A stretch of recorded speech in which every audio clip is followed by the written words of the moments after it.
ಭಯ ಅನೇಕ ಪಾಪಗಳ ಕಾರಣವಾಗಿವೆ. ನಾವು ನಮ್ಮ ಮನಸ್ಸಿನಲ್ಲಿ ಅಡಗಿರುವ ಭಯವನ್ನು ದೂರ ಮಾಡಬೇಕು. ಭಯದ ಬಗ್ಗೆ ಪವಿತ್ರ ಗ್ರಂಥಗಳಲ್ಲಿ 30 ಬಾರಿ ಭಯಪಡಬೇಡ ಎಂದು ಬರೆಯಲಾಗಿದೆ.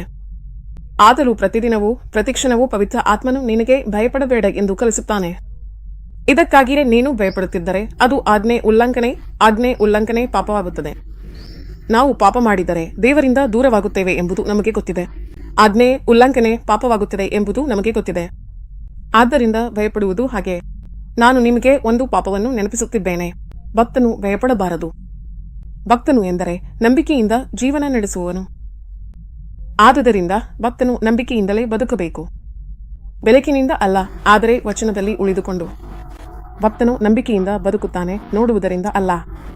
ನೋಡಿದುದನ್ನು ಮಾತ್ರವಲ್ಲದೆ ಕಾಣದ ದೇವರನ್ನು ಮತ್ತು ಕಾಣದ ದೇವರ ಕಾರ್ಯಗಳನ್ನು ಕೂಡ ದೇವರ ಮೇಲೆ ಆಳವಾದ ನಂಬಿಕೆಯಿಂದ ಸ್ವೀಕರಿಸುವವನು ಅವನೇ ಭಕ್ತನು. ಆದ್ದರಿಂದ ಅವನನ್ನು ಭಕ್ತನು ಎಂದು ಕರೆಯಲಾಗುತ್ತದೆ.